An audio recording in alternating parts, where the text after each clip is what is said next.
شروع اللہ کا نام لے کر جو بڑا مہربان نہایت رحم والا ہے۔ طٰہٰ، اے نبی صلی اللہ علیہ وآلہ وسلم، ہم نے تم پر قرآن اس لیے نازل نہیں کیا کہ تم مشقت میں پڑ جاؤ، مگر ہر اس شخص کی نصیحت کے لیے نازل کیا ہے جو خوف رکھتا ہے۔ یہ اس ذات کا اتارا ہوا ہے جس نے زمین اور اونچے اونچے آسمان بنائے، یعنی رحمان، جو عرش پر جلوہ افروز ہوا۔ جو کچھ آسمانوں میں ہے اور جو کچھ زمین میں ہے اور جو کچھ ان دونوں کے بیچ میں ہے اور جو کچھ مٹی کے نیچے ہے، سب اسی کا ہے۔ اور اگر تم پکار کر بات کہو تو کیا ہے، وہ تو آہستہ کہی ہوئی اور نہایت پوشیدہ بات تک کو جانتا ہے۔ اللہ وہ معبود برحق ہے کہ اس کے سوا کوئی معبود نہیں ہے، اس کے سب نام اچھے ہیں۔ اور کیا تمہیں موسیٰ کے حال کی خبر ملی ہے؟ جب انہوں نے آگ دیکھی تو اپنے گھر والوں سے کہا کہ تم یہاں ٹھہرو، میں نے آگ دیکھی ہے، میں وہاں جاتا ہوں، شاید اس میں سے میں تمہارے پاس انگارہ لاؤں یا آگ کے مقام سے اپنا رستہ معلوم کر سکوں۔ پھر جب وہ وہاں پہنچے تو آواز آئی کہ اے موسیٰ، میں تو تمہارا پروردگار ہوں، تو اپنے جوتے اتار دو، تم یہاں پاک میدان یعنی طویٰ میں ہو، اور میں نے تم کو منتخب کر لیا ہے، تو جو حکم دیا جائے اسے سنو۔ بے شک میں ہی اللہ ہوں، میرے سوا کوئی معبود نہیں، تو میری عبادت کیا کرو اور میری یاد کے لیے نماز پڑھا کرو۔ قیامت یقیناً آنے والی ہے، میں چاہتا ہوں کہ اس کے وقت کو پوشیدہ رکھوں تاکہ ہر شخص جو کوشش کرے اس کا بدلہ پائے۔ تو جو شخص اس پر ایمان نہیں رکھتا اور اپنی خواہش کے پیچھے چلتا ہے، کہیں تم کو اس کے یقین سے روک نہ دے، تو اس صورت میں تم ہلاک ہو جاؤ۔ اور اے موسیٰ، یہ تمہارے داہنے ہاتھ میں کیا ہے؟ انہوں نے کہا یہ میری لاٹھی ہے، اس پر میں ٹیک لگاتا ہوں اور اس سے اپنی بکریوں کے لیے پتے جھاڑتا ہوں، اور اس میں میرے اور بھی کئی فائدے ہیں۔ فرمایا کہ موسیٰ اسے زمین پر ڈال دو، تو انہوں نے اس کو ڈال دیا اور وہ یکا یک سانپ بن کر دوڑنے لگا۔ فرمایا کہ اسے پکڑ لو اور ڈرنا مت، ہم اس کو ابھی اس کی پہلی حالت پر لوٹا دیں گے، اور اپنا ہاتھ اپنی بغل میں دبا لو کہ وہ کسی عیب و بیماری کے بغیر سفید چمکتا دمکتا نکلے گا۔ یہ دوسری نشانی ہے تاکہ ہم تمہیں اپنے بڑے بڑے نشانات دکھائیں۔ تم فرعون کے پاس جاؤ کہ وہ سرکش ہو رہا ہے۔ کہا اے میرے پروردگار، اس کام کے لیے میرا سینہ کھول دے اور میرا کام آسان کر دے، اور میری زبان کی گرہ کھول دے تاکہ وہ میری بات سمجھ لے، اور میرے گھر والوں میں سے ایک کو میرا وزیر یعنی مددگار مقرر فرما، یعنی میرے بھائی ہارون کو۔ اس سے میری کمر کو مضبوط کر اور اسے میرے کام میں شریک کر، تاکہ ہم تیری بہت سی تسبیح کریں اور تجھے کثرت سے یاد کریں۔ تو ہم کو ہر حال میں دیکھ رہا ہے۔ فرمایا موسیٰ، تمہاری دعا قبول کی گئی، اور ہم نے تم پر ایک بار اور بھی احسان کیا تھا جب ہم نے تمہاری والدہ کو الہام کیا تھا جو تمہیں بتایا جاتا ہے۔ وہ یہ تھا کہ اسے یعنی موسیٰ کو صندوق میں رکھو، پھر اس صندوق کو دریا میں ڈال دو، تو دریا اس کو کنارے پر ڈال دے گا، اور میرا اور اس کا دشمن اسے اٹھا لے گا۔ اور موسیٰ، میں نے تم پر اپنی طرف سے محبت ڈال دی، اور اس لیے کہ تم میرے سامنے پرورش پاؤ۔ جب تمہاری بہن وہاں فرعون کے ہاں گئی اور کہنے لگی کہ میں تمہیں اس کا پتہ دوں جو اس کو پالے پوسے، تو اس طریق سے ہم نے تم کو تمہاری ماں کے پاس پہنچا دیا تاکہ ان کی آنکھیں ٹھنڈی ہوں اور وہ رنج نہ کریں۔ اور تم نے ایک شخص کو مار ڈالا تھا تو ہم نے تم کو غم سے نجات دی، اور ہم نے تمہاری کئی بار آزمائش کی، پھر تم کئی سال اہل مدین میں ٹھہرے رہے۔ پھر اے موسیٰ، تم ایک اندازے پر آ پہنچے، اور میں نے تم کو اپنے کام کے لیے بنایا ہے، تو تم اور تمہارا بھائی دونوں ہماری نشانیاں لے کر جاؤ، اور میری یاد میں سستی نہ کرنا۔ دونوں فرعون کے پاس جاؤ کہ وہ سرکش ہو رہا ہے، اور اس سے نرمی سے بات کرنا، شاید وہ غور کرے یا ڈر جائے۔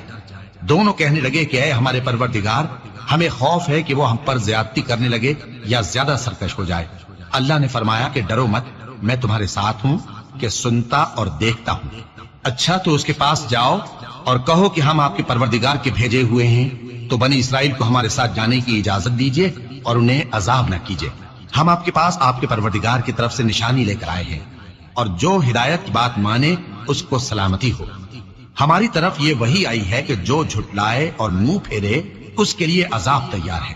غرض موسیٰ اور ہارون فرعون کے پاس گئے۔ اس نے کہا کہ موسیٰ، تمہارا پروردگار کون ہے؟ کہا کہ ہمارا پروردگار وہ ہے جس نے ہر چیز کو اس کی شکل و صورت بخشی، پھر راہ دکھائی۔ کہا تو پہلی قوموں کا کیا حال ہوا؟ فرمایا کہ ان کا علم میرے پروردگار کو ہے جو کتاب میں لکھا ہوا ہے۔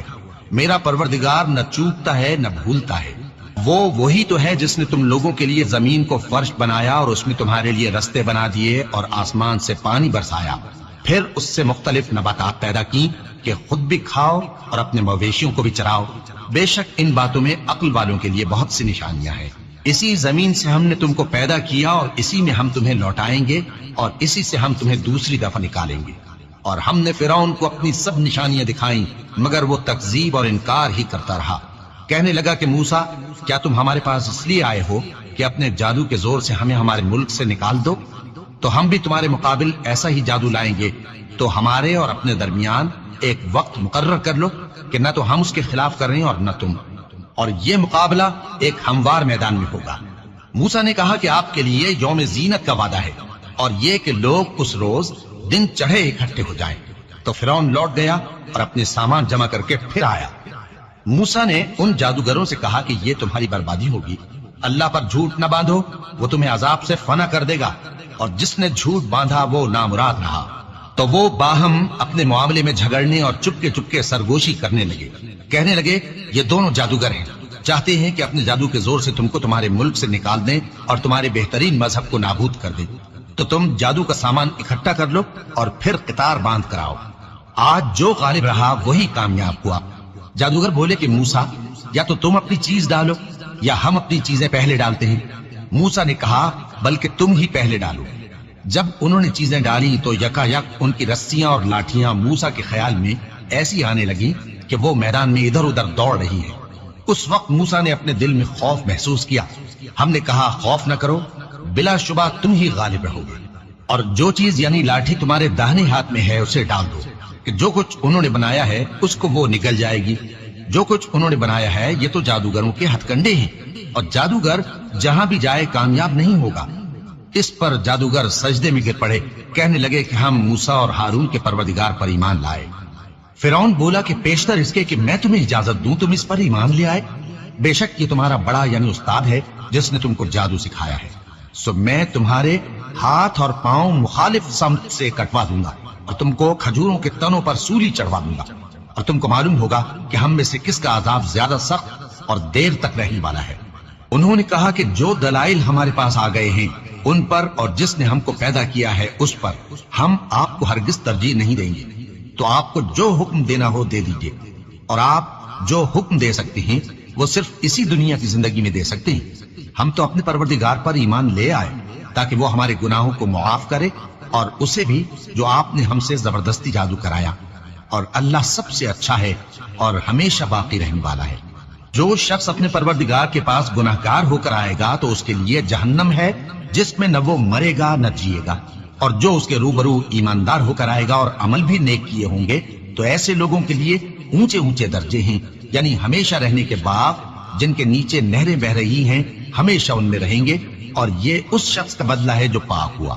اور ہم نے موسیٰ کی طرف وہی بھیجی کہ ہمارے بندوں کو راتوں رات نکال لے جاؤ، پھر ان کے لیے سمندر میں لاٹھی مار کر خشک رستہ بنا دو، پھر تم کو نہ فرعون کے آ پکڑنے کا خوف ہوگا اور نہ غرق ہونے کا ڈر۔ پھر فرعون نے اپنے لشکروں کے ساتھ ان کا تعاقب کیا تو سمندر کی موجوں نے ان پر چڑھ کر انہیں ڈھانک لیا یعنی ڈبو دیا، اور فرعون نے اپنی قوم کو گمراہ کر دیا اور سیدھے رستے پر نہ ڈالا۔